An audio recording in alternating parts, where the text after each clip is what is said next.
Hello everyone, welcome to class IS academy. இன்னைக்கு நம்ம என்ன டாபிக் பார்க்க போகிறோம் அப்படின்னு பார்த்தீங்கன்னா இண்டஸ்ட்ரியல் க்ரோத். அதுலேயும் எக்ஸ்க்ளூசிவாக நம்ம என்ன ஒரு விஷயம் பார்ப்போம்னா எல்பிஜி அப்படிங்கிற ஒரு விஷயத்தை பார்ப்போம்.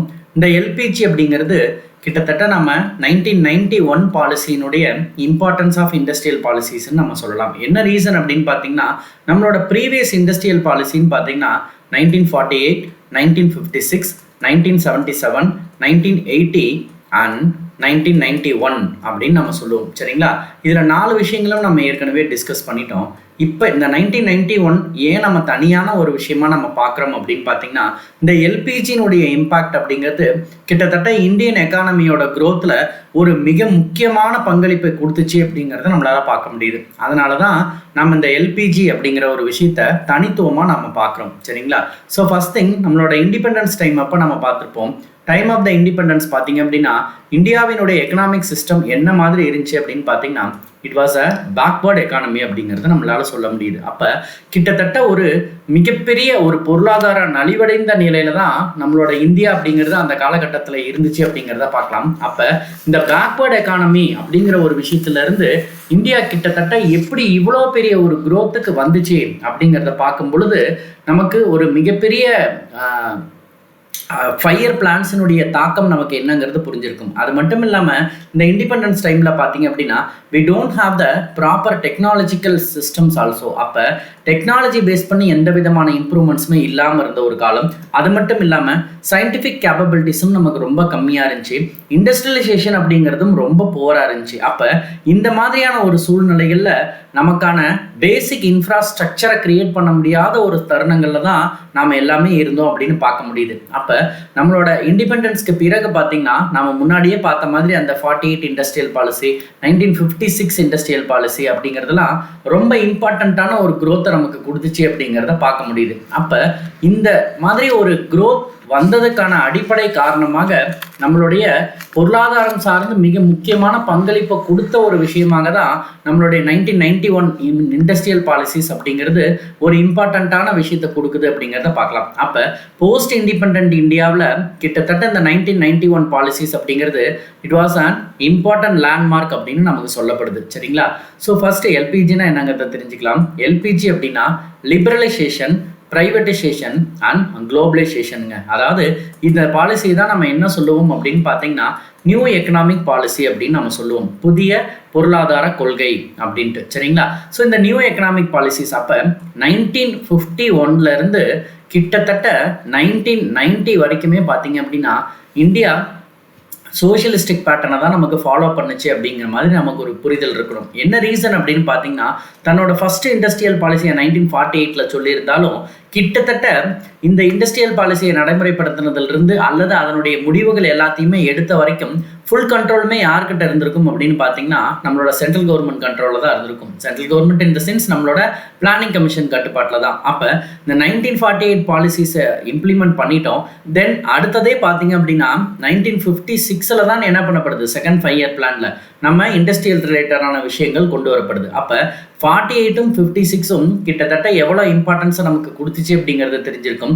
அதற்கு பிறகு 1980யோட இண்டஸ்ட்ரியல் பாலிசியும் நமக்கு ரொம்ப இம்பார்ட்டன்ட்னு தெரிஞ்சிருக்கும். அப்போ கிட்டத்தட்ட 1951 1990 வரைக்கும் பார்த்தீங்க அப்படின்னா India completely depending and performed the socialistic pattern of economy அப்படின்னு சொல்லப்படும். அப்போ 1990க்கு பிறகு தான் என்ன பண்ணப்படுது அப்படின்னு கேட்டிங்கன்னா நம்மளோட நார்மல் பாலிசிஸை வச்சு பார்க்கும் பொழுது இந்தியாவால் என்ன பண்ண முடியாது, ஃபாரின் கண்ட்ரீஸினுடைய முழு சப்போர்ட் இல்லாமல் நம்மளோட எக்கனாமிக் சிஸ்டம் க்ரோத் ஆகாது அப்படிங்கிறத நமக்கு என்ன பண்ணியிருப்பாங்கன்னா ஐடென்டிஃபை பண்ணியிருப்பாங்க. இதனால தான் 1992 1991 1991 to 1992 பார்த்தீங்கன்னா ஆனுவல் பிளான்ஸ், அதாவது ஆண்டு திட்டங்களாக நடைமுறைப்படுத்தியிருப்பாங்க. ஸோ இதற்கு இன்டர்மீடியேட்டில் தான் நமக்கு 1991 என்ன பண்ணியிருக்கிறாங்க, LPG which is called as a new economic policies அப்படின்னு நம்ம பண்ணுறோம். அப்போ 1990 வரைக்குமே பார்த்தீங்கன்னா நாம் ஃபாலோ பண்ணிட்டு இருந்த அந்த சோஷியலிஸ்டிக் பேட்டர்னை தான் நம்ம ஓல்டு எக்கனாமிக் பாலிசிஸ்னு after the implementation of new economic policy LPG மூலயமா நம்ம சொல்லலாம். அப்போ கிட்டத்தட்ட அந்த 40 வருட காலம் சுதந்திரம் பெற்ற பிறகு முழுமையான கட்டுப்பாடுகள் அரசினுடைய செயல்பாடுகளை ரெப்ரசன்ட் பண்ற மாதிரி தான் இருந்துச்சு. அப்ப இதை பேஸ் பண்ணி தான் என்ன பண்ணியிருக்கிறாங்க, அந்த ஒரு குறிப்பிட்ட காலகட்டத்தில் ஃபாரின் கண்ட்ரீஸினுடைய கான்ட்ரிபியூஷன்ஸை பெருசாக டிபெண்ட் பண்ணாமல் ஃபாரின் டைரக்ட் இன்வெஸ்ட்மெண்ட் ஆகட்டும் அல்லது ஃபாரஸ்ட் இண்டஸ்ட்ரியல் இன்புட் ஆகட்டும் இந்த மாதிரியான எந்த விஷயங்களையுமே பெருசாக டிபெண்ட் பண்ணாமல், ஏன்னா நமக்கு கிடைச்ச அந்த கசப்பான அனுபவங்கள் அப்படிங்கிறது நமக்கு ஃபாரினர்ஸை உள்ள விடுறதுக்கே ஒரு விதமான பயத்தை அந்த டைம் கிரியேட் பண்ணிருந்துச்சு அப்படின்னு பார்க்கலாம். அப்போ கான்ஸ்டிடியூஷன் ஸ்ட்ராங்காக இருக்குது, பொலிட்டிக்கல் லீடர்ஸ் ஸ்ட்ராங்காக இருக்கிறாங்க. பட் வரக்கூடிய இண்டஸ்ட்ரீஸும் நமக்கு பெருமளவு பங்களிப்பு கொடுக்குமா, அல்லது அந்நிய நேரடி முதலீடுகளை வரவேற்கப்படும் பொழுது அல்லது பிற நாடுகள் நமக்குள்ள இன்வெஸ்ட்மெண்ட்ஸ் ஃபாரின் கண்ட்ரிஸ் வராங்கிற பட்சத்தில் அவங்க கொண்டு வர அந்த பாலிசிஸ் நமக்கு எக்கனாமிக் சிஸ்டத்தை ஏதாவது பாதிக்குமா அப்படின்னு நமக்கு நிறைய கேள்விகள் இருந்துச்சுங்க. ஸோ இது எல்லாத்தையும் உடைக்கும் விதமாக தான் நம்மளோட 1991 கொண்டு வந்த இந்த எல்பிஜிங்கிறது ஒரு இம்பார்ட்டண்ட்டான பாலிசியாக பார்க்கப்பட்டது. இதை பேஸ் பண்ணி தான் 1992 8th 5 year பிளான் அப்படிங்கிறது ஸ்டார்ட் ஆயிருக்கும். இந்த 8th 5 year பிளானோட அப்ஜெக்டிவே என்னன்னு கேட்டிங்கன்னா HRD, அதாவது ஹியூமன் ரிசோர்சஸ் டெவலப்மெண்ட் அப்படின்னு நம்ம பார்ப்போம். அப்போ மனிதவள மேம்பாடு. அப்போ எதற்காக இந்த 8th 5 year பிளானோட அப்ஜெக்டிவ் ஹியூமன் ரிசோர்ஸ் டெவலப்மெண்ட்னு சொல்லப்படணும்னா, ஏற்கனவே நமக்கு கிடைச்ச அந்த ஒரு அனுபவத்தின் அடிப்படையில் நம்ம எல்பிஜிங்கிற ஒரு விஷயத்தின் மூலமா யாரை உள்ள இழுக்கிறோம், ஃபாரின் கண்ட்ரிஸை நம்ம உள்ளே இருக்கிறோம். அப்போ பிரிட்டிஷ் நமக்கு கிட்டத்தட்ட என்னென்ன மாதிரியான விஷயங்கள் எல்லாம் நமக்கு பண்ணாங்க அப்படிங்கிறதுனோட ஒரு பேட் எக்ஸ்பீரியன்சஸ் இருக்கிறதுனால இந்த மாதிரி ஃபாரின் கண்ட்ரிஸ் நமக்கு எல்பிஜி மூலியமா உள்ளே வராங்கங்கிற பட்சம் நம்மளோட தொழிலாளர்கள் அதிக பாதிப்படைகிறதுக்கான சாத்தியக்கூறுகள் நிறைய இருக்குது. அப்போ அந்த தொழிலாளர்களை நம்ம ப்ரொடெக்ட் பண்ணணும் அப்படிங்கிறது ரொம்ப முக்கியமான ஒரு ஃபேக்டராக பார்க்கப்படும். இதனால தான் என்ன பண்ணியிருப்பாங்கன்னா 8th 5 year பிளானோட அப்ஜெக்டிவாக நமக்கு ஹியூமன் ரிசோர்ஸ் டெவலப்மெண்ட் அப்படிங்கிறது வச்சுருப்பாங்க. அப்போ எப்போதுமே நம்மளுடைய ஹியூமன் ரிசோர்ஸ் அப்படிங்கிறது இட் ஷுட் நாட் வேஸ்ட், அதாவது மனித வளம் அப்படிங்கிறது எப்போதுமே என்ன பண்ணக்கூடாது, வீணடிக்கப்படக்கூடாது. அப்போ அதை முழுமையாக நம்ம யூஸ் பண்ணும் பொழுது தான் நமக்கு என்ன ஆகும், அது அவங்களுக்கும் பயன்படும், நம்மளோட எக்கனாமிக் சிஸ்டமுக்கும் பயன்படும், நம்மளோட டெவலப்மெண்ட் அப்படிங்கிறதுக்கும் பயன்படும் அப்படிங்கிறதுக்கான கான்செப்ட். அப்போ இந்த நியூ எக்கனாமிக் பாலிசிஸ் இம்ப்ளிமெண்ட் பண்ணதில் கிட்டத்தட்ட இந்தியாவினுடைய எக்கானமி ஒரு மிகப்பெரிய பூஸ்டப் ஆணுச்சு அப்படிங்கிறத நம்மளால பார்க்க முடியுது. First we see the liberalisation in the sense, நமக்கு அந்த வார்த்தையை பார்த்தாலே நமக்கு புரியும். ஏதோ ஒரு விஷயம் ரொம்ப கடினமாக இருந்ததை நம்ம என்ன பண்ணுறோம், சில லிபரலைசேஷன் தான் நமக்கு என்ன பண்ணுறோம், சில தளர்வுகள் அப்படிங்கிறத நம்ம கொடுக்குறோம். இப்போ எக்ஸாம்பிள் பார்த்தீங்கன்னா இந்த கோவிட் பேண்டமிக் அப்படிங்கிறது வந்தோடனே கிட்டத்தட்ட 4 months பார்த்தீங்கன்னா கம்ப்ளீட் லாக்டவுன் போட்டாங்க. பட் அது இல்லாமல் என்ன பண்ணாங்க, மேரேஜ்க்கு மட்டும் நம்ம என்ன பண்ணலாம், ஆல்ரெடி பிளான்டு மேரேஜஸ்க்கு நம்ம என்ன பண்ணலாம், இன்விடேஷன் காமிச்சு போகலாம் அப்படின்னு சில தளர்வுகள். அடுத்தது இந்த கடைகள்லாம் இயங்கலாம், இவ்வளவு நேரங்கள் இயங்கலாம் அப்படின்னு ஒரு குறிப்பிட்ட டைம் நமக்கு அந்த ரெஸ்ட்ரிக்ஷன்ஸ் என்ன பண்ணுறாங்க, விலக்கி தராங்க இல்லைங்களா. ஸோ அந்த மாதிரியான ஒரு மெக்கானிசத்தை தான் நம்ம லிபரலைசேஷன் அப்படின்னு நம்ம சொல்லுவோம். அப்போ லிபரலைசேஷனை பொறுத்த வரைக்கும் கவர்மெண்ட்டினுடைய ரெஸ்ட்ரிக்ஷன்ஸ் நிறைய ஸ்டேஜஸ் இருந்த இண்டஸ்ட்ரீஸில் கொஞ்சம் கொஞ்சமாக என்ன பண்ணுறாங்க, ரிமூவ் பண்ணி அந்த ரெஸ்ட்ரிக்ஷன்ஸை கொஞ்சம் ரிலாக்ஸ் பண்ணி விடுறது தான் நம்ம என்ன சொல்ல போகிறோம், தாராளமயமாகுதல் ஆர் லிபரலைசேஷன் அப்படின்னு நம்ம சொல்லுவோம். அப்போ கவர்மெண்ட் கொடுத்து வச்சிருந்த அந்த ரெஸ்ட்ரிக்ஷன்ஸ் நிறைய இருந்ததை கொஞ்சம் கொஞ்சமாக நம்ம குறைக்கும் பொழுது ப்ரைவேட் என்ன பண்ணுவான், நிறைய இன்வெஸ்ட்மெண்ட்ஸை உள்ளே கொண்டு வரது, அல்லது அவங்களுடைய இண்டஸ்ட்ரீஸை கொண்டு வரது, அல்லது அவங்களுடைய முக்கியமான ஒரு அவுட்புட் ஏதாவது நம்ம கொடுக்கணுங்கிற மாதிரியான விஷயங்கள் பண்ணுறது, அல்லது ஷேர் மார்க்கெட் இன்வெஸ்ட்மெண்ட்னு நிறைய விஷயங்கள் நமக்கு உள்ளே இழுக்கப்படும். அப்போ இந்த லிபரலைசேஷன் அப்படிங்கிறது mainly it is attracting the private sector அப்படின்னு பார்க்கலாம். அதே மாதிரி தான் ப்ரைவேட்டைசேஷன். ஸோ இந்த ப்ரைவேட்டைசேஷன் அப்படின்னா என்ன அப்படின்னு கேட்டிங்கன்னா, பொதுத்துறை நிர்வாகம் மற்றும் உரிமையை தனியாருக்கு மாற்றுவதை குறிக்கும். ரொம்ப சிம்பிளாக சொல்லிடலாம். So transfer of the ownership and management enterprises from public sector to private sector. அப்போ ஆல்ரெடி நம்ம என்ன பண்ணியிருக்கிறோம், லார்ஜ் ஸ்கேல் இண்டஸ்ட்ரீஸ் ஆகட்டும், ஸ்மால் ஸ்கேல் இண்டஸ்ட்ரீஸ் ஆகட்டும், இந்தந்த மாதிரியான விஷயங்கள்லாம் லார்ஜ் ஸ்கேலில் இருக்குது, இந்த இண்டஸ்ட்ரீஸ் எல்லாம் ஸ்மால் ஸ்கேலில் இருக்குது. இதை ட்ரெடிஷ்னலாக நம்ம ஃபாலோ பண்ணியிருக்கிறோம், இது ரீசன்ட் டைம்ஸில் உருவானது அப்படின்னு நம்ம அந்த இம்பார்ட்டண்ட்டான அந்த இண்டஸ்ட்ரீஸினுடைய எவல்யூஷன் நம்ம பார்த்தோம். கிட்டத்தட்ட நம்ம jute industry, cotton industry, textile இண்டஸ்ட்ரியெலாம் பார்த்தீங்கன்னா ட்ரெடிஷ்னலாகவே நம்ம ஃபாலோ பண்ணிட்டு இருக்கிறோம். பட் ஃபெர்டிலைசர் இண்டஸ்ட்ரீஸ்லாம் பார்த்தீங்கன்னா அந்த அளவுக்கு ஒரு இம்பார்ட்டன்ஸ் நமக்கு கிடையாது. ஆஃப்டர் கிரீன் ரெவல்யூஷன் தான் நமக்கு வந்திருக்கும். இதே அயர்ன் அண்ட் ஸ்டீல் பார்த்தீங்க அப்படின்னா பிரிட்டிஷ் காலத்திலையும் இருந்திருக்குது, இப்போவுமே என்ன பண்ணுது, it contributing more to the development of the economy அப்படின்னு பார்க்கலாம். அப்போ எல்லா பப்ளிக் செக்டார் யூனிட்ஸுமே நமக்கு இருக்குதுங்கிற பட்சத்தில் அதனுடைய கண்ட்ரோல் ஃபுல்லாக கவர்மெண்ட்டுக்கிட்ட இருக்கும் பொழுது அந்த சில விஷயங்களை மட்டும் என்ன பண்ண போகிறோம், we are converting or giving power to the management enterprises from public to private. அப்போ தனியாருக்கு என்ன பண்ணப்படும், அந்த உரிமையை நம்ம மாற்றி கொடுக்கறது தான் பிரைவேட்டைசேஷன். தென் அதே மாதிரி இதை எதன் மூலியமாகலாம் சொல்லலாம் அப்படின்னு பார்த்தீங்கன்னா டீநேஷனலைசேஷன், டிஸ்இன்வெஸ்ட்மெண்ட். இந்த டிஸ்இன்வெஸ்ட்மெண்ட்லாம் பார்த்தீங்கன்னா இது சிம்பிளாக ஒரே வார்த்தையில் என்ன சொல்லணும்னா பப்ளிக் செக்டார்ஸினுடைய ஷேர்ஸை நாம பிரைவேட்டுக்கு கொடுக்கறது தாங்க டிஸ்இன்வெஸ்ட்மெண்ட். சரிங்களா? அதே தான் நம்மளுடைய டீநேஷனலைசேஷன் ஆல்சோ. அப்போ அரசினுடைய நாட்டுடைமையாக்குதலின் பொறுத்து நம்ம அரசு முதலீடுகள் என்ன பண்ணுது, குறைச்சி அதை என்ன பண்ணுறோம், அந்த பொதுத்துறை நிறுவனங்களை எல்லாத்தையும் எங்கே கொடுக்க போகிறோம், பிரைவேட்டுக்கு நம்ம கொடுக்க போகிறோம். இதை தான் நம்ம பிரைவேட்டைசேஷன் அப்படின்னு நம்ம சொல்கிறோம். சரிங்களா? இதுவே குளோபலைசேஷன் அப்படின்னா ரொம்ப simple. Integration of the domestic economy with the rest of the world. ரொம்ப சிம்பிள். மற்ற நாடுகளுடன் நாம் என்ன பண்ணிக்க போகிறோம், பொருளாதாரம் சார்ந்த விஷயங்களுக்காக நம்ம ஒரு ரிலேஷன்ஷிப்பை கிரியேட் பண்ணுறதோ அல்லது அந்த ட்ரேட் ரிலேட்டடான விஷயங்கள் ரிலேட்டடாக சில எம்ஓஇஸ் கொடுக்கறது, ப்ளஸ் அங்கே இருக்கக்கூடிய ப்ராடக்ட்ஸ் இங்கே போகிறது, இங்கே இருக்கிறது அங்கே போகிறதுன்னு சொல்லிட்டு இதை தான் நம்ம என்ன சொல்ல போகிறோம், அந்த இன்டகிரேஷனை தான் நம்ம என்ன சொல்ல போகிறோம், குளோபலைசேஷன் அப்படின்னு நம்ம சொல்லுவோம். ஸோ இதுதான் 3 மிக முக்கியமான விஷயங்கள் அப்படின்னு நமக்கு பார்க்கப்படுதுங்க. ஸோ குளோபலைசேஷனை பொறுத்த வரைக்கும் இந்த மாதிரி குளோபலைசேஷன் கொடுக்கும் பொழுது நமக்கு என்னெல்லாம் கிடைக்கிறதுக்கு வாய்ப்பு இருக்குதுன்னா, கிட்டத்தட்ட அந்த டாக்ஸஸ்லாம் குறைக்கும் பொழுது சுங்கவரி தவிர்த்தல் அல்லது சுங்கவரி குறைத்தல், ஸோ டேரிஃப் அண்ட் நான் டேரிஃப் பேரியர்ஸ் அப்படிங்கிறது ரிமூவ் ஆகுது. அப்போ ஆட்டோமேட்டிக்காகவே என்ன பண்ணுவாங்க, foreign direct investment and foreign portfolio investment அல்லது ஃபாரின் இண்டஸ்ட்ரியல் இன்புட் அப்படிங்கிறது நமக்கு ரொம்ப அதிகமாக வரதுக்கான சான்சஸ் இருக்குதுங்க. சரியா? ஸோ இந்த மாதிரி தான் நமக்கு எல்பிஜி அப்படிங்கிறது ஒரு புதிய பொருளாதார கொள்கையாக நம்மளுடைய former prime minister Narasimha Rao and another former prime minister மன்மோகன் சிங். கிட்டத்தட்ட இந்த மன்மோகன் சிங் பார்த்தீங்கன்னா நமக்கு 5 இயர் பிளான்ஸினுடைய டெபுட்டி சேர்மனாக இருந்திருப்பாரு. அதே மாதிரி ஃபைனான்ஸ் மினிஸ்டராக இருந்திருப்பாரு. தென் அதுக்கப்புறம் தான் என்னது 2004 to 2014 வரைக்கும் பார்த்தீங்க அப்படின்னா பிரைம் மினிஸ்டர் ஆஃப் இந்தியா அப்படின்னு நம்ம சொல்லலாம். சரிங்களா? ஸோ இப்போங்களால் கொண்டு வரப்பட்டது தான் இந்த 1991 எல்பிஜிங்கிற ஒரு விஷயம். சரிங்களா? ஸோ என்னென்ன மாதிரியான சேஞ்சஸ்லாம் 1991க்கு பிறகு வந்துச்சு அப்படின்னு பார்த்தீங்கன்னா, ஃபர்ஸ்ட் திங் நம்மளோட ஃபாரின் எக்ஸ்சேஞ்ச் ரிசர்வ்ஸ் அப்படிங்கிறது நமக்கு ரைஸ் ஆக ஆரம்பிச்சதுங்க. அப்போ கிட்டத்தட்ட நம்மளுடைய வெளிநாட்டு செலாவணி அப்படின்னு சொல்கிறோம்னா இது எந்த அளவுக்கு ரொம்ப முக்கியத்துவம் வாய்ந்ததுன்னு நமக்கு தெரியணும் இல்லைங்களா? ஸோ ஃபாரின் எக்ஸ்சேஞ்ச் ரிசர்வ்ஸ் அப்படின்னு சொல்லப்படும் பொழுது இப்போ நமக்கு இந்த பிபிபி மாதிரியான விஷயங்கள்லாம் இதுக்குள்ளே நமக்கு வருங்க. அப்போ ஃபாரின் எக்ஸ்சேஞ்ச் ரிசர்வ்ஸ் வந்து ஆட்டோமேட்டிக்காக என்னாக ஆரம்பிச்சிருக்குது, நமக்கு அதிகப்படியான எக்ஸ்சேஞ்ச் ரிசர்வ்ஸ் அப்படிங்கிறது நமக்கு அதிகரிச்சிருக்குது அப்படிங்கிறத பார்க்கலாம். சரியா? ஸோ அடுத்தது பார்த்தீங்கன்னா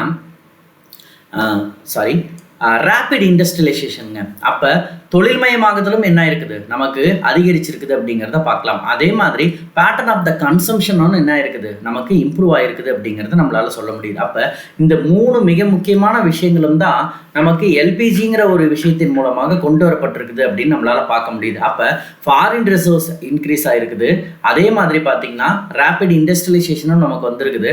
பேட்டர்ன் ஆஃப் த கன்சம்ஷனும் என்ன இருக்குது, நமக்கு அதிகரிச்சிருக்குது. இது மட்டும் இல்லாமல் நிறைய இன்ஃப்ராஸ்ட்ரக்சர் பார்த்தீங்கன்னா, ஸோ ஹைவேஸ் ஆகட்டும், மெட்ரோ ரயில்ஸ் ஆகட்டும், ஃப்ளைஓவர்ஸு, ஏர்போர்ட்ஸு, இது எல்லாமே என்ன இருக்குது, அதனுடைய எக்ஸ்டென்ஷன்ஸ் அப்படிங்கிறது வந்திருக்குது. பட் இந்த வசதிகள் எல்லாமே பார்த்தீங்க அப்படின்னா it was not created and helped for the poor peoples அப்படின்னு சொல்லலாம். அப்போ எல்பிஜிங்கிற ஒரு விஷயத்தின் மூலமாக கிரியேட் பண்ணக்கூடிய எல்லா விஷயங்களுமே நமக்கு ஒரு என்ன சொல்கிறது, ஒரு டெவலப்மெண்ட் இருக்கக்கூடிய பீப்புள்ஸ்க்கு இதை அக்சஸ் பண்ணுறதுக்கும் அல்லது அதன் மூலியமாக அவங்களுடைய லைஃப் ஸ்டைல் மாடிஃபிகேஷனுக்காகவோ அல்லது அவங்களுடைய க்ரோத்துக்காகவோ இது எல்லாமே நம்ம பயன்படுறோம். But when it is not applicable or it was not properly utilized by the என்ன சொல்கிறது, புவர் பீப்புள் அப்படின்னு நம்ம பார்க்கலாம். சரிங்களா?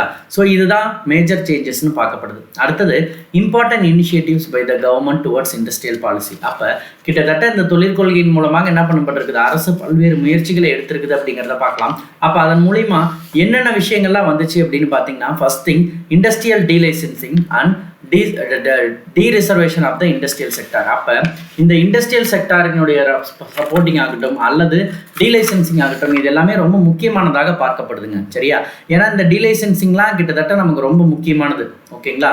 அப்போ அதனால தான் என்ன பண்ண முடியும், அந்த ப்ரைவேட் கான்ட்ரிபியூஷன்ஸ் வந்து நமக்கு கொஞ்சம் அதிகமாகிறதுக்கான சான்சஸ் நிறையாவே இருக்குது அப்படிங்கிறத பார்க்கலாம். இப்போ எக்ஸாம்பிள் இந்த இண்டஸ்ட்ரியல் டீலைசன்சிங் அப்படிங்கிறது நமக்கு ஏன் இவ்வளோ இம்பார்ட்டன்ட் அப்படின்னு பார்த்தீங்கன்னா, கிட்டத்தட்ட இதனுடைய ஃபங்க்ஷனிங் வச்சு பார்க்கும் பொழுது நம்மளோட எல்பிஜிங்கிறத பொறுத்த வரைக்கும் இது எப்போ கொண்டு வரப்பட்டது அப்படின்னு பார்த்தீங்கன்னா ஜூலை 24, 1991ங்க. சரிங்களா?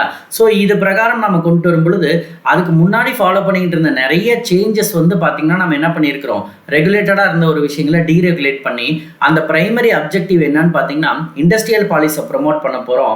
அது மட்டும் இல்லாமல் சில ரெஸ்ட்ரிக்ஷன்ஸ் இருந்திருக்கும் இல்லைங்களா ஃபாரின் டைரக்ட் இன்வெஸ்ட்மெண்ட்ஸில், இது எல்லாத்தையும் கம்ப்ளீட்டாக நம்ம என்ன பண்ண போகிறோம், ரிமூவ் பண்ணிவிட்டு நம்ம எம்ஆர்டிபி ஆக்டையும் என்ன பண்ண போகிறோம், கொஞ்சம் சேஞ்சஸ்லாம் கொண்டு பண்ணி கொண்டு வந்து ப்ரொடக்டிவிட்டி அண்ட் எம்ப்ளாய்மெண்ட் அதிகப்படுத்துறது தான் இதோட மிக முக்கியமான நோக்கமே. ஸோ இதை பேஸ் பண்ணி தான் இந்த இனிஷியேட்டிவ்ஸ் எல்லாமே எடுக்கப்பட்டிருக்கும். அதில் ஃபர்ஸ்ட் தான் பார்த்தீங்கன்னா இண்டஸ்ட்ரியல் டீலைசன்சிங்க.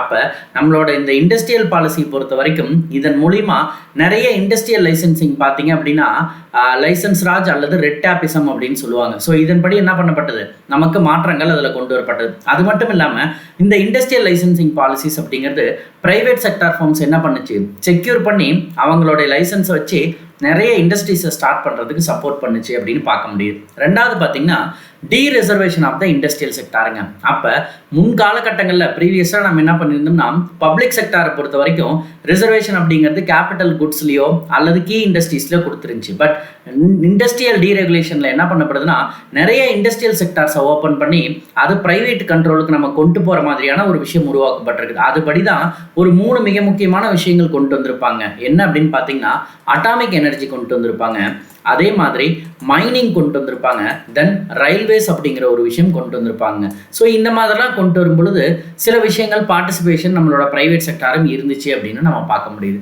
நெக்ஸ்ட் பார்த்தீங்கன்னா பப்ளிக் செக்டார் பாலிசிஸுங்க, அல்லது நம்மளோட எப்படி சொல்கிறது, reforms related to the public sector பாலிசின்னு சொல்லலாம். அப்போ நாம் கிரியேட் பண்ண ரிஃபார்ம்ஸ் பார்த்தீங்க அப்படின்னா இட் கிரியேட்டட் த எஃபிஷியன்சி, அதாவது எஃபிஷியன்சியை என்ஹான்ஸ் பண்ணி விட்ருக்கோம். அதே மாதிரி பார்த்தீங்கன்னா காம்படிட்டிவ்னஸ் அப்படிங்கிறதையும் கிரியேட் பண்ணியிருக்கோம். அப்போ இது எல்லாத்தையும் வச்சு பார்க்கும்பொழுது நமக்கு என்ன கிடைக்கும், கிட்டத்தட்ட கவர்மெண்ட் வந்து ஒரு பப்ளிக் செக்டார் யூனிட்டை அதிகமாக கான்சென்ட்ரேட் பண்ணிக்கிட்டு அது இல்லாமல் பப்ளிக் செக்டார் யூனிட்ஸ் எங்கெல்லாம் லாஸாக போகுதோ அது எல்லாத்தையுமே நம்ம என்ன பண்ணிட போகிறோம், பிரைவேட் செக்டார் யூனிட்ஸாக நம்ம மாற்றிடுவோம். சரியா? அப்போ ஆட்டோமேட்டிக்காக இது என்ன ஆகிடும், ஒரு பிரைவேட் கண்ட்ரோலுக்கு போகும்பொழுது அதனுடைய டெவலப்மெண்ட்ஸ் அப்படிங்கிறது நமக்கு அதிகமாக வரதுக்கான சான்சஸ் இருக்குதுங்க. அடுத்தது பார்த்தீங்கன்னா அபாலிஷன் ஆஃப் எம்ஆர்டிபி. இது ரொம்ப முக்கியமான ஒரு விஷயமா சொல்லப்படுதுங்க. ஏன்னா இந்த எம்ஆர்டிபி ஆக்ட் அப்படிங்கிறது அபாலிஷ் பண்ணதன் அடிப்படையில் தான். இந்த எம்ஆர்டிபினா முதல்ல என்ன தெரிஞ்சுக்கலாம், monopoly and restrictive trade practice.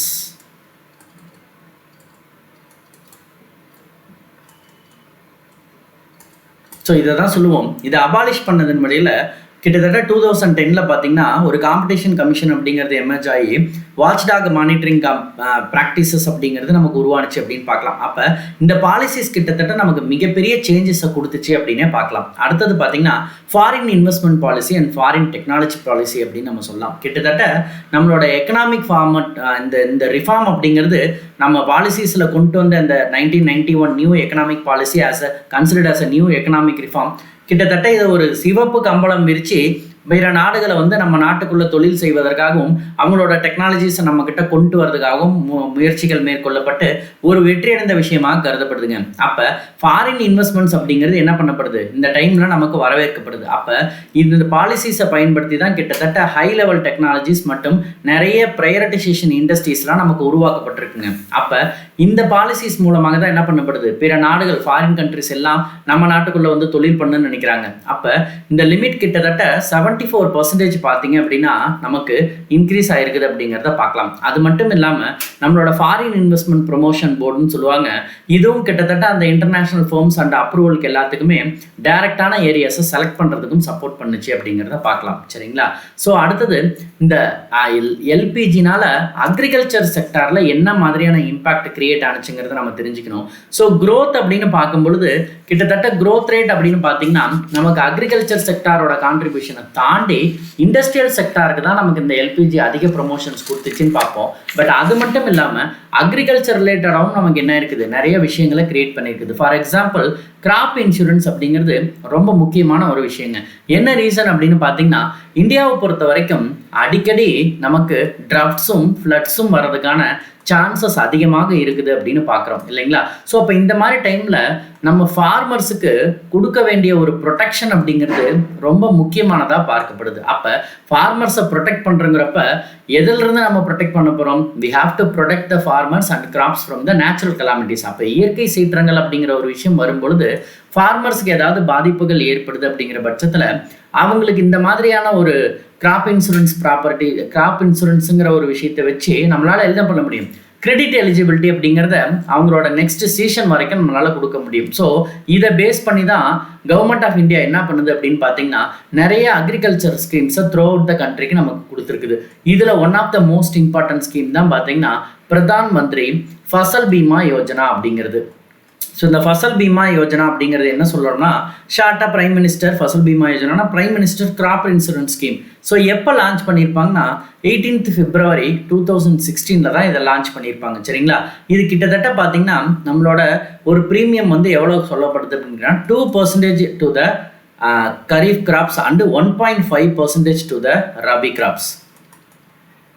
So 2% பார்த்தீங்கன்னா நமக்கு காரிஃப் கிராப்ஸ்க்கும் 1.5% பார்த்தீங்கன்னா ரபி கிராப்ஸ்க்கும் நமக்கு கொடுக்கப்படுதுங்க. அது மட்டும் இல்லாமல் கமர்ஷியல் அண்ட் ஹார்டிகல்ச்சர் கிராப்ஸ்க்கு பார்த்தீங்கன்னா 5%ங்க. ஸோ இப்படி தான் நமக்கு இந்த கிராப் இன்சூரன்ஸ் அப்படிங்கிறது ரொம்ப இம்பார்ட்டண்ட்டான ஒரு ரோலை ப்ளே பண்ணுதுங்க. ரெண்டாவது விஷயம் பார்த்தீங்கன்னா இந்த எல்பிஜி மூலயமா நமக்கு கிடைச்சது கோல்டு ஸ்டோரேஜுங்க. அது என்ன சார் கோல்டு ஸ்டோரேஜ் அப்படின்னா, இன்றைக்கி நமக்கு நல்லாவே தெரிஞ்சிருக்கும் இந்தியாவினுடைய மிகப்பெரிய ஒரு கான்ட்ரிபியூஷன் அப்படின்னு பார்த்தீங்கன்னா we are the largest producer of the fruits. largest producer of the fruits. அது மட்டும் இல்லாமல் second largest producer of vegetables also. அப்போ காய்கறிகளை உருவாக்குறதுலையும் கிட்டத்தட்ட உலகத்திலே 2வது மிகப்பெரிய நாடாக நம்ம இந்தியா திகழ்து அப்படிங்கிறத பார்க்கலாம். இதன் அடிப்படையில் பார்க்கும் பொழுது நம்மளுடைய பிசிஐ பெர் கேபிட்டா அப்படிங்கிறதும் ரொம்ப முக்கியமான பெர் கேபிட்டா அவைலபிலிட்டி பொறுத்த வரைக்கும் இந்த ஃப்ரூட்ஸ் அண்ட் வெஜிடபிள்ஸ் அப்படிங்கிறது குவைட் லோவாக தான் இருக்குது. என்ன ரீசன் அப்படின்னு பார்த்தீங்கன்னா, கிட்டத்தட்ட நம்ம போஸ்ட் ஹார்வெஸ்ட், அதாவது விவசாயத்தின் மூலமாக உருவாக்கப்பட்ட பொருட்களை நம்ம விவசாயம் மேற்கொண்டதற்கு பிறகு பார்த்தீங்க அப்படின்னா அதனுடைய கணக்கு அப்படின்னு பார்க்கும் பொழுது கிட்டத்தட்ட அந்த லாஸ் அப்படிங்கிறது 25 to 30% நமக்கு வருது அப்படிங்கிற மாதிரி சொல்கிறாங்க அதோட ப்ரொடக்ஷனில். பட் இந்த குவாலிட்டி அப்படிங்கிறது குவான்டிட்டி எப்போதுமே என்ன பண்ணல, நமக்கு ப்ராப்ளம்ஸாக க்ரியேட் பண்ணவே முடியல அப்படிங்கிறத பார்க்கலாம். அப்போ எல்லா ப்ராப்ளமுமே நமக்கு எங்கே க்ரியேட் ஆகி வருது அப்படின்னு கேட்டிங்கன்னா இந்த பர்டிகுலர் கிராப்ஸை நம்ம ப்ரொடெக்ட் பண்ணுறதுல தான் இருக்குது அப்படிங்கிறது நமக்கு தெரிய வருது. அப்போ நாம் உருவாக்கப்படக்கூடிய அந்த ஃப்ரூட்ஸ் அண்ட் வெஜிடபிள்ஸை ஒரு ப்ராப்பரான ஸ்டோரேஜ் கண்டிஷன்ஸில் வைக்கும் பொழுது தான் அது நமக்கு என்னாகும், நம்மளுடைய பொருட்கள் வீணாக போகாத மாதிரியான ஒரு சூழ்நிலையில் கிரியேட் ஆகும் பொழுது அந்த பெரிஷபிலிட்டி என்னாகும், it will increase the high marketing அப்படின்னு பார்க்கலாம். அது மட்டும் இல்லாமல் மார்க்கெட் கிளட்ஸை ரிமூவ் பண்ணுறது, ப்ரைஸ் ஃப்ளக்சுவேஷன்ஸ் எல்லாம் வராமல் நம்ம தடுக்கணும் அப்படின்னா நமக்கு கோல்டு ஸ்டோரேஜ் அப்படிங்கிறது ரொம்ப இம்பார்ட்டண்ட்டாக இருக்குது. இதனால தான் நம்மளோட மினிஸ்ட்ரி ஆஃப் அக்ரிகல்ச்சர், விவசாயத்து அமைச்சகம் என்ன பண்ணுது அப்படின்னு கேட்டிங்கன்னா அக்ரிகல்ச்சர் ப்ரொமோகேஷன்ஸாக நமக்கு என்ன கொண்டு வராங்க, கோல்டு ஸ்டோரேஜ் அப்படிங்கிற ஒரு விஷயத்தை இந்தியாவில் கொண்டு வராங்க. அதாவது இது எதை பேஸ் பண்ணி அப்படின்னு பார்த்தீங்கன்னா gold storage order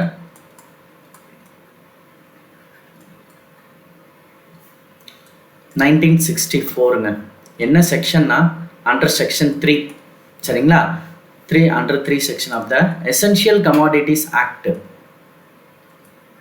essential commodities act 1955 base பண்ணி இந்த கோல்டு ஸ்டோரேஜுங்கிற ஒரு விஷயத்தை கொண்டு வராங்க. அப்போ இந்த கோல்டு ஸ்டோரேஜ் ஃபெசிலிட்டி அப்படிங்கிறது நமக்கு கிட்டத்தட்ட எல்லாத்துக்கும் பயன்படுத்த முடியுமான்னு கேட்டிங்கன்னா கிடையாது. சரியா, அடுத்தது பார்த்திங்கன்னா நம்மளோட கிஷான் கிரெடிட் ஸ்கீமுங்க. இந்த கேசிசிஎஸ் அப்படின்னு சொல்லப்படுற இந்த கேசிசிங்கிறது கிட்டத்தட்ட இதை உருவாக்குனதுக்கான மிக முக்கியமான காரணமே என்ன அப்படின்னு பார்த்தீங்கன்னா விவசாயிகள் அப்படிங்கிறவங்க கரெக்டாக கண்டறியப்பட வேண்டும், அவங்களுக்கான கிரெடிட் ப்ராப்பராக போய் ரீச் ஆகணும், அவங்களுடைய தேவைகள் பூர்த்தி ஆகணும் அப்படிங்கிறதுக்காக தான் கிட்டத்தட்ட இந்த கிசான் கிரெடிட் கார்டு அப்படிங்கிறது 1998 ஆர்பிஐனுடைய உதவியின்படி ஆர்பிஐ மற்றும் நபார்ட் இவங்க 2 பேரும் சேர்ந்து தான் என்ன பண்ணுறாங்க, இந்த நபார்ட் பார்த்தீங்கன்னா நமக்கு 1982 வந்திருக்கும், ஜூலை 1982. ஸோ 1998 என்ன பண்ணுறாங்கன்னா ஆர்பிஐ ப்ளஸ் நபார்ட் 2 பேரும் சேர்ந்து ஃபார்மர்ஸ்க்கு தேவைப்படக்கூடிய எல்லா விஷயங்களையும் உருவாக்கி வங்கி சேவைகளை பயன்படுத்துதல் மற்றும் அதனுடைய ஒரு பேங்கிங் பிரின்சிபல்ஸ் மூலமாக என்ன பண்ணப்படுது, அவங்களுடைய டெப்ட் சார்ந்த விஷயங்கள் எல்லாத்தையும் பார்த்துக்கலாம் அப்படின்னு சொல்லிட்டு உருவாக்கப்படக்கூடிய ஒரு ஸ்கீமாக தான் இந்த கேசிசி அப்படிங்கிறது பார்க்கப்படுதுங்க. சரிங்களா, அடுத்தது பார்த்தீங்கன்னா நம்மளோட APMC agriculture produce market committee அப்படிங்கிறது. ஆக்சுவலாக இந்த ஏபிஎம்சி அப்படிங்கிறது நமக்கு என்ன அப்படின்னு பார்த்தீங்கன்னா இது ஒரு ஸ்டாட்யூட்டரி பாடிங்க.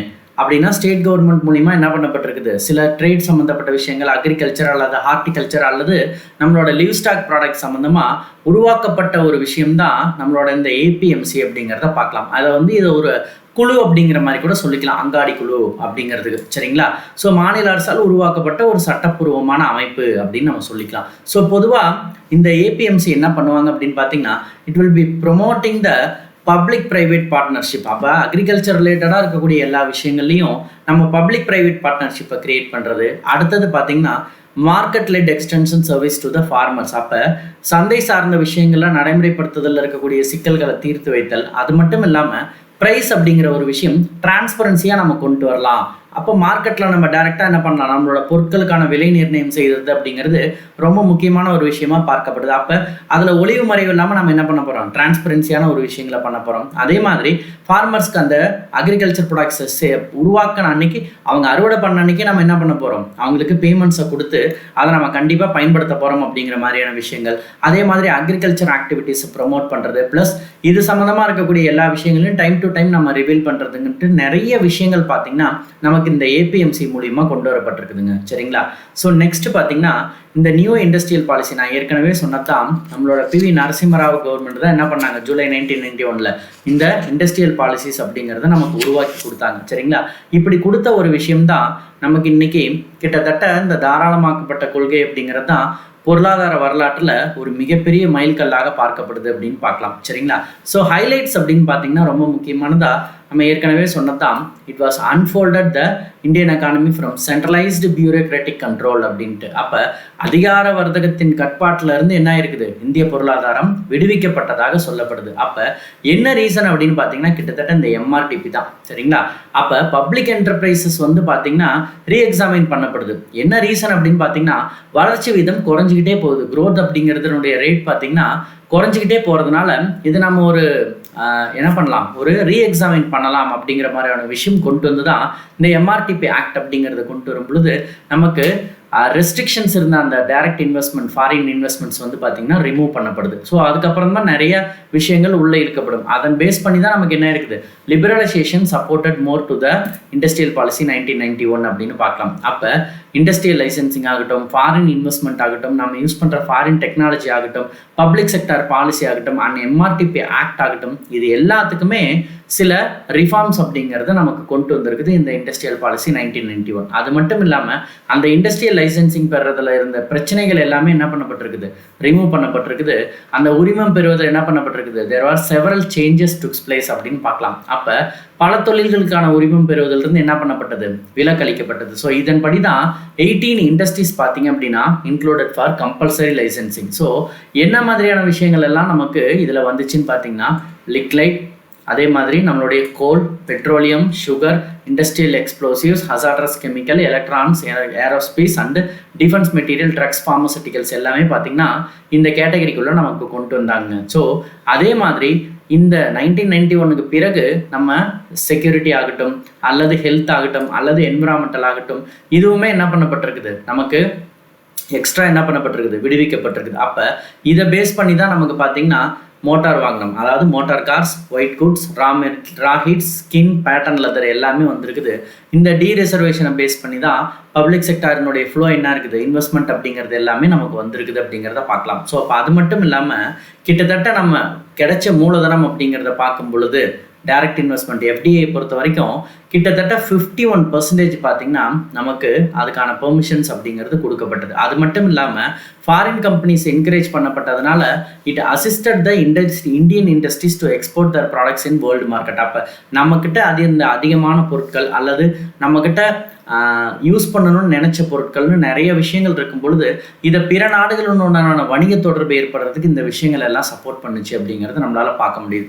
தென் பார்த்தீங்கன்னா எக்ஸ்போர்ட் இம்போர்ட் பாலிசிஸுங்க. இந்த எக்ஸ்போர்ட் இம்போர்ட் பாலிசி பொறுத்த வரைக்கும் எப்போ உருவாக்கப்பட்டதுன்னு கேட்டிங்கன்னா 1 ஏப்ரல் 2015. அப்போ அந்த 5 இயர்ஸ்க்காக தான் என்ன பண்ணப்பட்டிருக்குது, இந்தியன் கவர்மெண்ட்டினுடைய நம்ம மினிஸ்ட்ரி ஆஃப் காமர்ஸ் அண்ட் இண்டஸ்ட்ரியில் நியூ ஃபாரின் ட்ரேட் பாலிசி அப்படிங்கிறது நடைமுறைப்படுத்தப்பட்டிருக்குது. ஸோ இந்த எக்ஸிம் பாலிசி அப்படின்னு நம்ம சொல்கிறோம் அப்படின்னா கிட்டத்தட்ட இந்த எக்ஸிம் பாலிசியை ஃபோக்கஸ் பண்ணி தான் என்ன இருக்குது, நம்மளோட எக்ஸ்போர்ட் சினோரியோ, அதனுடைய எக்ஸ்போர்ட்டோட ப்ரொடக்ஷனை பூஸ்ட் பண்ணுறது, அதே மாதிரி சில கான்செப்ட்ஸ் நம்மளுடைய மேக் இன் இந்தியா, டிஜிட்டல் இந்தியான்னு சொல்லக்கூடிய இம்பார்ட்டண்ட்டான கான்செப்ட்ஸ் எல்லாத்தையும் நம்ம இம்ப்ளிமெண்ட் பண்ணுறது முதற்கொண்டு எல்லா விஷயங்களுமே பார்த்திங்கன்னா நமக்கு இந்த எக்ஸிம் பாலிசியில் தாங்க வந்திருக்கும். சரியா?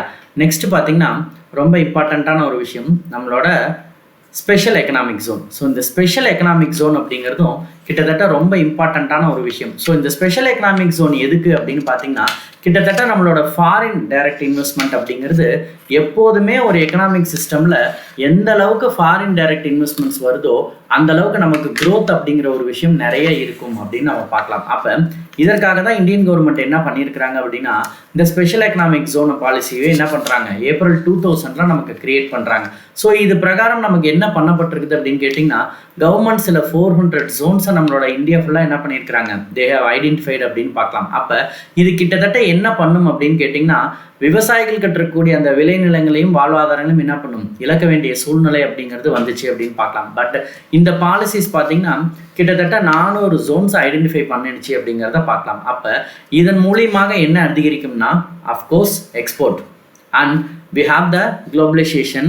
அதன் அடிப்படையில் தான் என்ன பண்ணப்பட்டிருக்குது, இது எல்லாமே நிறைய நாடுகளில் நடைமுறைப்படுத்தப்பட்டிருக்குது அப்படிங்கிறத பார்க்கலாம். அப்போ இந்தியாவை பொறுத்த வரைக்கும் ஆசியாவில் ஃபஸ்ட்டாக நம்ம என்ன சொல்லலாம் அப்படின்னு கேட்டிங்கன்னா, கிட்டத்தட்ட எக்ஸ்போர்ட் ப்ராசஸிங் ஜோன் மாடலை நடைமுறைப்படுத்துனுச்சு அப்படின்னு பார்க்கலாம். ஸோ ஏஷியஸனுடைய ஃபஸ்ட் இபிசெட் செட்டப் அண்ட் பார்த்தீங்கன்னா காண்ட்லாவில் 1965லேயே நம்மளோட எக்ஸ்போர்ட் ப்ராசஸிங் ஜோன் அப்படிங்கிறது 1965லேயே நமக்கு நடைமுறைப்படுத்தப்பட்டிருக்குதுங்க. அப்போ இதை பேஸ் பண்ணி தான் என்ன பண்ணுறோம், நம்மளோட ஃப்ரீ ட்ரேட் ஜோன்ஸ் ஆகட்டும், எக்ஸ்போர்ட் ப்ராசஸிங் ஜோன் ஆகட்டும், இண்டஸ்ட்ரியல் பார்க்ஸ் ஆகட்டும், economic and technology development zone plus high tech zone, science and innovation park, free ports enterprises ஜோன்னு நிறைய விஷயங்களை நம்ம கிரியேட் பண்ணியிருக்கிறோம். சரிங்களா? ஸோ இந்த செஸ்ஸினுடைய அப்ஜெக்டிவ் என்னன்னு கேட்டிங்கன்னா, ஃபாரின் டைரக்ட் இன்வெஸ்ட்மெண்ட் அதிகப்படுத்துகிறோம், அதே மாதிரி global exports plus additional economic activity. அது மட்டும் இல்லாமல் we have to create more employment opportunities as well as for the development of infrastructure facilities and also exchanging the technology in global marketங்க. So இது எல்லாம் தான் நம்மளோட ஸ்பெஷல் எக்கனாமிக் ஜோன் அண்ட் எல்பிஜினுடைய மிக முக்கியமான விஷயமா பார்க்கப்படுதுங்க. ஸோ இதுலேயே தான் நமக்கு என்ன ஆகும், ஃபிஸ்கல் ரிஃபார்ம்ஸ்னு ஒரு விஷயம் வரும். அந்த ஃபிஸ்கல் ரிஃபார்ம்ஸ் தான் கிட்டத்தட்ட நம்ம இப்போ நடைமுறையில் இருக்கக்கூடிய ஜிஎஸ்டி அப்படிங்கிற ஒரு விஷயம். These things we have already discussed. So thank you.